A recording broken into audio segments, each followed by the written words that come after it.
가천대학교 논술도 한번 살펴보려고 켜봤습니다. 가천대학교 살펴본 다음에 논술도 궁금해져가지고 어떻게 돼 있는지 기출문제 답안 및 해설이고요. 이번 그러니까 2023건 아니고 2022년도 논술 문제 및 해설을 같이 살펴보도록 하겠습니다. 네, 입문 파트고요. 네, 국어 문제의 지문이 이렇게 나왔습니다. 가는 학생의 선거후보자의 공약 속의 글 일부이고 나는 공약 속의 글 작성 이전에 후보자와 선거운동에 나는 대화 일부이다. 네. 나의 기억이 반영된 문장을 가에서 찾아 첫 어절과 마지막 어절 순서대로 지어 공약의 이행 과정에서 발생할 수 있는 문제점을 언급하고 이에 대한 보완책도 함께 제시하는 것이 바람직할 것 같다. 네, 답이 있겠죠. 저 부분, 이 부분에 대한 함께 제시하는 부분이 첫 어절과 마지막 어절이 있으니까 순서대로 반대로 쓰면 또 틀리는 거예요. 연설문 설득 전략에 대한 이해를 평가를 하고자 함. 보면은 지문이 EBS에서 발제를 한 거고요. 저건 사실 뭐 질문에 맞는 문제 그 지문에서의 내용을 발췌하는 거니까 네. 그 지문을 읽고서 지문 안에 담겨져 있는 내용이 어디에 있는지 찾아내시면 되는 거겠죠. 요약하는 건 아니고 이건 아예 그 지문 주요 문장 저거에 해당하는 문장을 찾아내는 부분이니까 네. 어렵지 않게 할 수 있지 않을까. 그래서 첫 어절 실명이 마지막 어절 하겠습니다 해가지고 맞아야 되고 다른 내용을 작성을 하면은 오답 처리 필요한 내용만 남겨져 있어야 되고 각각 5점씩 네. 순서대로 되어야 된대요. 순서도 지켜서 써야 된다라는 거. 그 다음 문제에 보면은 이렇게 예상 소요 시간 같은 것도 이제 나와 있네요. 그래서 네, 다음 글을 읽고 다시 비문학 지문인 것 같아요. 그죠? 4차 산업혁명에 대해서 쭈루룩 나오고 문제 있는 보기 별도의 보기 양식이 주어져 있어요. 그죠? 제시문에서 나타난 시빅테크의 정의를 찾아.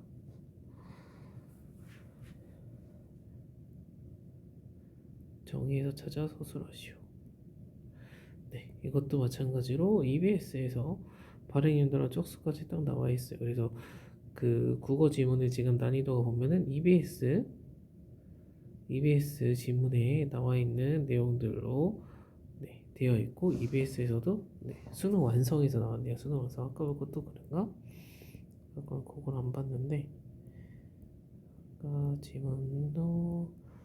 아까 지문도 동일하게 수능 완성에서 나왔네요. 네, 그래서 어느 지문에서 이렇게 그 우리가 마주하게 되는 지문의 난이도가 어떤 것인지 볼 수 있고요. 그래서 여기서도 원하는 답안이 채점 기준이 이렇게 명확하게 되어 있습니다. 명확하게 있어서 각각의 항목마다 이렇게 점수가 있고요. 여기는 아까 순서가 상관없었고 네, 이런 내용들이 담겨져 있는지 없는지 그러면은 사실 이런 거는 어떻게 보면은 주어진 본문 내용을 요약하는 과정도 중요하겠죠. 그죠? 네, 핵심 내용이 무엇인지를 파악하는 내용들이 표현된 경우에만 인정을 한다고 하고 관련 없는 내용은 필요 없다. 쓰지 말아라. 필요한 내용만 써라. 네, 쓸데없는 말 하지 말라고 되어 있습니다. 쓸데없는 말 안 쓰도록 하는 것들 필요할 거고요. 그래서 이런 거 보면 사실 우리가 연습할 수 있는 게 지금 수능 완성에서 나왔지만 EBS 이제 지문들 비문학 지문들이 있잖아요. 뭐 문학 작품도 마찬가지고 비문학 지문들 이제 뒤에 나중에 해설지에 보면은 문단마다의 주요 내용이라든지 그 지문에 대한 요약 정리가 된 한 줄짜리 문장들이 있습니다. 우리는 연습을 모의로 해볼 수 있는 게 문단 요약해서 주요 키워드 단어들이 언급을 했는지 내가 올바르게 발췌하고 있는지 주요 문장의 핵심 문장의 밑줄을 걷는다면 그게 올바르게 밑줄이 가져 있는지 내가 올바르게 지문들을 파악하고 그 문단의 핵심 내용들을 파악하고 있는지 그런 여부들을 확인을 하면서 연습을 해볼 수 있지 않을까라는 생각이 듭니다. 그죠? 다양한 문제를 학원에 가셔서 만들어 주시는 곳에서 문제를 풀어보는 것도 무척이나 도움이 될 거라고 당연히 생각을 하고, 만약에 학원을 가기에는 어려운 여건이다. 근데 난 논술도 염두를 해두고 있다. 근데 수능을 이거는 최저도 있잖아요. 최저도 있기 때문에 수능 국어 내가 수능 대박 나서 딴 데 가고 싶은 생각도 있어. 네, 여러 가지 마음을 품고 있고, 그리고 1학기 동안에는 국어공부를 문제집을 계속 풀고 여름방학 때까지 풀 테니까, 그럼 그 푸는 와중에 할 수 있는 것은 이런 형태로 해보시는 건 어떨까 라는 생각을 개인적으로 하면서 추천을 드려봅니다. 그중에서 지문이 되게 다양하게, 그러니까 지문이 다양하다는 건 주제가 비문학 작품 지문에서도 다양하게 지문들이 출제가 되고 있다. 언어, 뭐 역사, 인문학 아니면 자연, 과학에서도 나올 수도 있을 거라고 생각이 들고요. 그죠? 그래서 여기 문항 해설 같은 것들이 있고 각각 항목마다의 점수 배점도 있기 때문에 내가 어떤 부분들을 어떻게 연습해야 되겠는가, 어떤 식으로 준비를 해야 되겠는가를 예시 문제들을 풀어보고 해설을 읽어보면은 충분히 파악이 가능하지 않을까. 그 다음에 예상 소요 시간도 이런 식으로 있잖아요.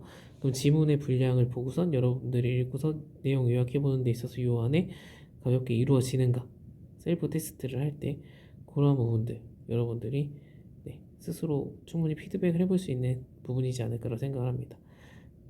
그죠? 타이머를 딱 켜놓고서 돌려보면은 되잖아요. 그죠?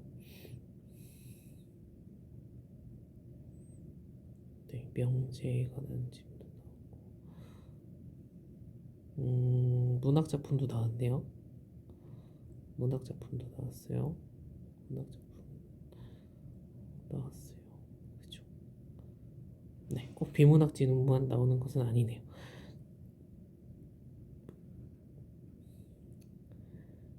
문학 작품에서 말하는 풍자, 뭐 비유적인 표현들을 위해서 우리가 시, 소설 같은 그게 의미하는 거, 상징하는 바 그런 것들을 파악해서 해결해야 되는 내용들도 있는 것 같습니다. 그죠? 그래서 비문학만 해야 되는 건 아니라서 그런 게 조금 부담이긴 하네요.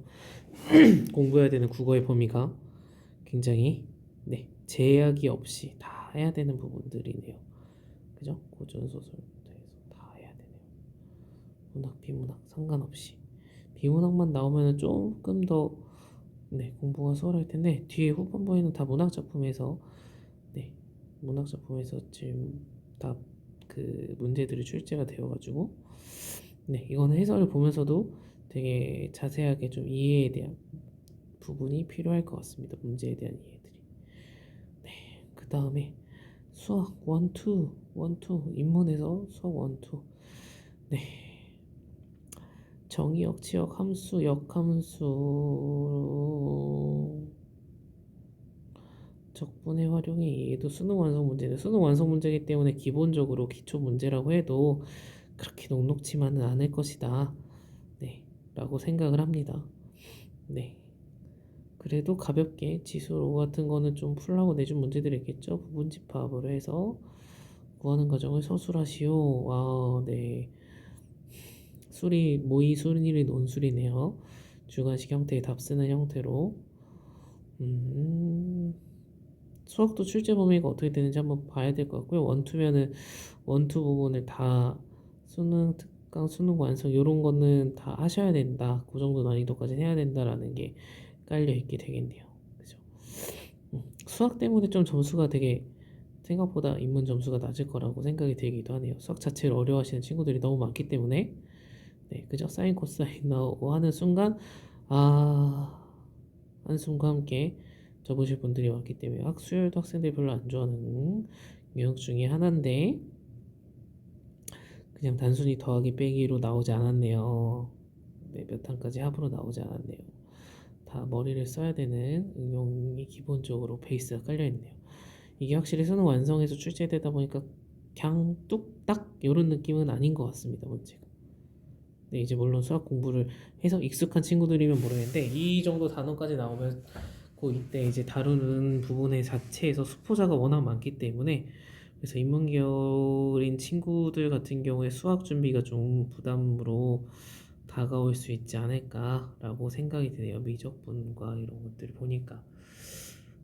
그래서 가천대학교 논술을 고민하시는 분들 4학년 1학기 여름방학 때 수학 공부를 충분히 수학을 포기하지 않고 공부하신다는 전제하에서 준비를 하셔야 될 것 같습니다. 네, 그쵸?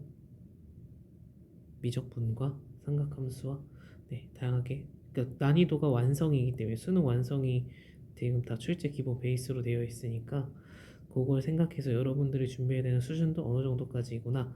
그 다음에 이거 물론 합격 커트라인 점수를 보시긴 하셔야 되겠는데 네, 그래도 수학에서도 많이 맞춰놔야 유리하잖아요. 그렇기 때문에 수학 문제 수는 인문 학생일 땐 적긴 하지만 그래도 기본적으로 난이도가 있기 때문에 이런 부분들 수학 점수를 챙기면 네, 차별이 되잖아요. 다른 친구들 인문에서 똑같이 많이 맞춘다고 하면은 그래서 수학에 대한 준비가 좀 판가름이 되지 않을까라고 개인적으로 생각이 드는 부분이었습니다. 네, 수험생 여러분들 화이팅!